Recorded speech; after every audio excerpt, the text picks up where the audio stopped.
Hello everyone. Last lecture में Excel के हमने कंडीशनल फॉर्मेटिंग तक पढ़ लिया था। अब नेक्स्ट ऑप्शन हमारा रहेगा फॉर्मेट एज टेबल। नाम से लग रहा है टेबल बनाएगा, बट यहाँ और टेबल तो ऑलरेडी बनी हुई है। तो फिर ऐसा क्या करेगा, तो इसमें थोड़ा ये एक्स्ट्रा फॉर्मेटिंग लगा देगा। तो आप क्या करेंगे, फॉर्मेट एज टेबल में जाएंगे, यहाँ से जो भी आपका कलर फेवरेट होगा वो आप ले लेंगे। मैं ब्लू ले लेता हूँ। अब आपसे कंप्यूटर पूछेगा कि आपको वो जो आपने कलर लिया है कहाँ तक अप्लाई करना है। तो अभी तो उसने बाय डिफॉल्ट पूरी टेबल को सिलेक्ट कर रखा है। आपको लगता है किसी एक रेंज तक अप्लाई करना है तो माउस से उस रेंज तक ले लेंगे, केवल उतने पर ही अप्लाई होगा। बट मैं पूरी टेबल ले रहा हूँ, आप किसी पर्टिकुलर एरिया में अप्लाई कर सकते हैं। इसमें एक ऑप्शन है माई टेबल हैज़ हेडर्स। अगर इस ऑप्शन पर आपने चेक नहीं करा है तो उससे क्या होगा, तो उससे कंप्यूटर खुद के यहाँ पर हेडिंग्स दे देगा, कॉलम 1 कॉलम 2 कॉलम 3 लिख कर दे देगा वो। बट आपने अगर यहाँ पर राइट लगा रखा है, चेक कर रखा है, तो वो आपकी हेडिंग्स को ही हेडिंग मान लेगा। मैंने यहाँ पर name Hindi English maths heading already दे रखी है, तो मैं यहाँ पर बोल दूंगा कि हाँ मेरी टेबल में ऑलरेडी हेडर्स हैं। मान लीजिए मैंने इसको हटा दिया और ओके कर दिया। उससे क्या होगा, यहाँ पर लिखा हुआ है कॉलम 1 कॉलम 2। बट अगर मेरे पास टेबल में ऑलरेडी हेडिंग्स हैं तो मैं क्या करूंगा, इसे चेक करके रखूंगा, तो ओके करूंगा। इस बार उसने कॉलम नहीं दिए बल्कि मेरी हेडिंग्स को ही हेडिंग मान लिया है, और जो मैंने कलर सेटिंग बोली थी वो उसने अप्लाई कर दी है। नेक्स्ट इसमें एक चीज आती है, कलर के अलावा एक और चीज ऐड हुई है, ये वाला बटन। इसे कहा जाता है फिल्टर बटन। आगे हम पढ़ेंगे इसके बारे में डिटेल में। फिल्टर बटन क्या होता है, तो आप जैसे इस पर क्लिक करेंगे तो आप देखेंगे यहाँ पर दो तीन चीजें दे रखी है उसने, sort A to Z, sort Z to A। ये क्या होता है, तो A to Z के क्रम में जमा देगा आपके नेम को, ऑलरेडी जमे हुए थे ये। आप चाहें तो Z to A यानी कि अल्फाबेटिकली रिवर्स भी कर सकते हैं, F ऊपर आ जाएगा। नेक्स्ट इसमें आता है सोर्ट बाय कलर। इसमें कस्टम सोर्ट। कस्टम सोर्ट का यूज क्या होता है, तो जब आप यहाँ पर कस्टम सोर्ट में जाएंगे और इस लास्ट वाले कस्टम लिस्ट को सिलेक्ट कर लेंगे, क्योंकि यहाँ पर ये दोनों ऑप्शन तो हमको बाहर भी मिले थे, लेकिन हम कस्टम लिस्ट को सिलेक्ट कर लेंगे। इससे क्या होगा, वो एक नई लिस्ट का ऑप्शन खोल देगा आपका। अब ये ऑप्शन क्या होता है, ये ऑप्शन बहुत लोगों को लगता है कि अजीब सा ऑप्शन है, बट इसमें क्या होगा, अगर मान लीजिए मेरे पास कुछ पर्टिकुलर वैल्यूज हैं जो मैं रोज रोज डालता हूँ अपनी टेबल में, रोज उस वैल्यू को डालता हूँ, बट वो वैल्यू मुझे अपने हिसाब से अरेंज करना है। मान लीजिए आप सिटीज के नेम डाल रहे हैं और आपको सिटीज के नेम अल्फाबेटिकली नहीं चाहिए, आपको तो अपने हिसाब से चाहिए। तो आप क्या करेंगे, यहाँ पर लिस्ट एंट्री में उन सिटीज के नाम लिख देंगे जो भी आपको लगते हैं नाम, और फिर ऐड कर देंगे। उससे क्या होगा, उससे आपकी लिस्ट जो है परमानेंट यहाँ पर ऐड हो जाएगी, और आप उसी के हिसाब से बार बार अपनी लिस्ट को अरेंज कर सकते हो, बार बार उन सिटीज को अपने हिसाब से जमा सकते हो। एक बार आपको उनको उस सीक्वेंस में लिखना होगा जिस सीक्वेंस में आपको चाहिए, फिर यहाँ पर ऐड कर देंगे तो वो अपने आप वैसा ही जमना स्टार्ट हो जाएंगे। मैं कर देता हूँ इसमें B,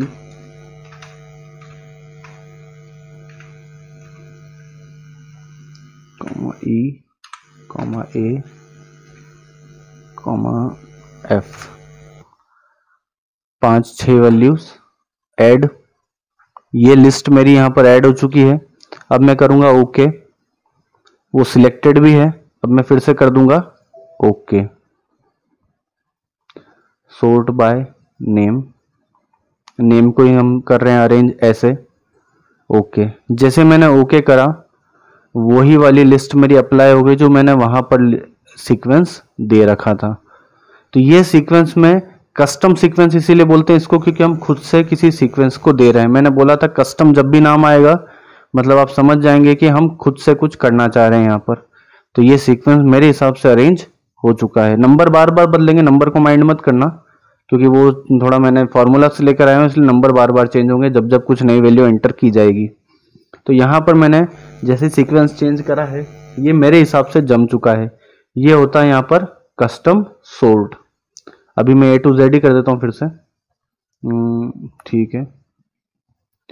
नेक्स्ट आता है हमारा फिल्टर। फिल्टर में यहाँ पर आप देखेंगे सभी दूर चेक है, तो मतलब अभी सारी चीजें शो हो रही है। जैसे मैं ए पर से चेक हटा दूंगा, अनचेक्ड कर दूंगा उसको, जैसे मैंने ओके करा, ए जो है मेरा हाइड हो चुका है, और यहाँ पर भी 6 के बाद सीधा 8 आ रहा है, 6 और 7 जो है बीच में हाइड हो चुका है।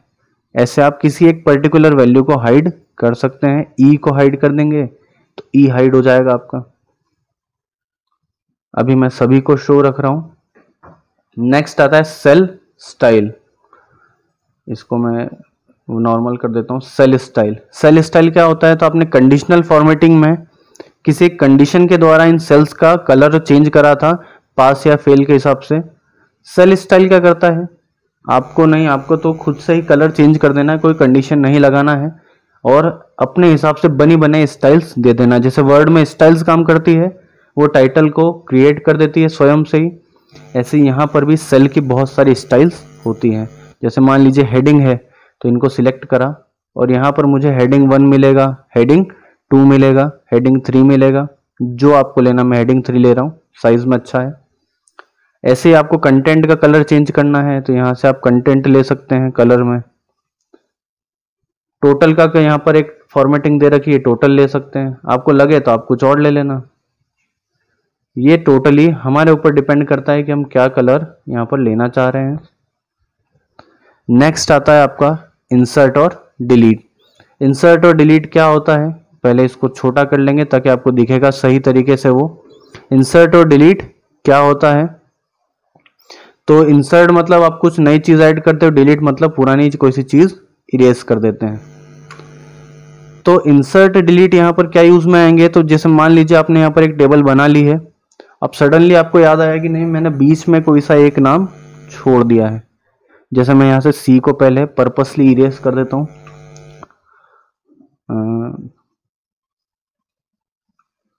मान लीजिए मैंने ये लिस्ट बनाई और यहाँ पर A B D E F करा, मुझे लगा कि नहीं बी के बाद मुझे सी भी चाहिए था, बट वो तो रह गया।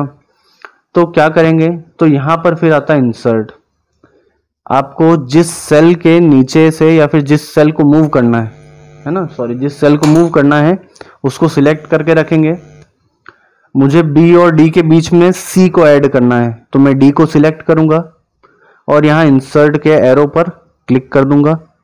वो पूछेगा मुझसे 4 option, insert cell, insert sheet row, insert sheet column, insert sheet. Last वाला ऑप्शन हमने यहां से देख रखा था, ये वाले ऑप्शन पर क्लिक करते हैं, वही काम यहां से होगा, एक नई शीट ऐड हो जाएगी। शीट 4 में ऐसे ही लाया था, वही काम यहां से भी हो सकता है, ये सेम ऑप्शन है। अब आपको क्या ऐड करना है, तो आपको बी और डी के बीच में पूरी एक रो ऐड करना है, पूरी एक जो लाइन है हॉरिजॉन्टल लाइन, उसे ऐड करना है। तो वो क्या कहलाती है, यहाँ पर रो कहलाती है। तो आप क्या करेंगे, डी को सिलेक्ट करके क्लिक कर देंगे इंसर्ट शीट रो पर। उससे क्या होगा, तो बीच में उसने एक जगह खाली छोड़ दी है। एक और बार कर देता हूं, पहले इसको कॉपी कर देंगे, आपको बता दूंगा मैंने कॉपी क्यों किया था ये। तो मान लीजिए मुझे यहां पर डी को मूव करना है, तो मैंने क्या करा, इंसर्ट शीट रो पर क्लिक कर दिया, तो यहां पर ये मूव हो गई और मेरे लिए एक जगह बन चुकी है। अब यहां पर मैं सी का डेटा एंटर कर सकता हूं इजीली। आपको लग रहा है कि नहीं, आपको किसी रो को डिलीट करना है, तो उस रो पर जाएंगे और डिलीट रो पर क्लिक कर देंगे, तो भी आपका काम हो जाएगा। अब यहां पर ऐसे ही, जैसे मान लीजिए यहां पर मैंने सी का डेटा लिख भी दिया। अब प्रॉब्लम क्या हुई, मेरा एक सब्जेक्ट भी इंग्लिश और मैथ्स के बीच में रह गया, मैं भूल गया लिखना मान लीजिए। तो मैथ्स पर क्लिक करेंगे और इस बार क्या करेंगे, इंसर्ट शीट कॉलम, तो उससे क्या होगा, मैथ्स जो है वो मूव हो जाएगा और बीच में एक जगह खाली हो जाएगी। ठीक है, अब इसकी प्रॉब्लम क्या हुई, इस टेबल के कारण मेरी साइड की 2 टेबल और डिस्टर्ब हो गई। मान लीजिए ये 2 टेबल किसी और चीज की बनी हुई थी और इस एक ऊपर वाली टेबल के कारण इन दोनों में भी जगह खाली हो गई है। अब क्या करें, ये तो और प्रॉब्लम है कि एक टेबल सुधारने गए, 2 टेबल हमने और पीछे से बिगाड़ दी। तो फिर क्या कर सकते हैं, तो पहले इसको नॉर्मल कर देते हैं। अब आपको लग रहा है कि नहीं, मुझे तो केवल इसी रो में इसी टेबल में आपको क्या करना है, डेटा के लिए जगह बनानी है और इन टेबल में कुछ भी नहीं चेंज होना चाहिए। तो हम क्या करेंगे, जिसे मूव करना है उसे फिर से सिलेक्ट करेंगे। पिछली बार हमने डी करा था, इस बार पूरे डी के डेटा को कर लिया है। एक ऑप्शन यहां पर रह गया था, कौन सा, इंसर्ट सेल।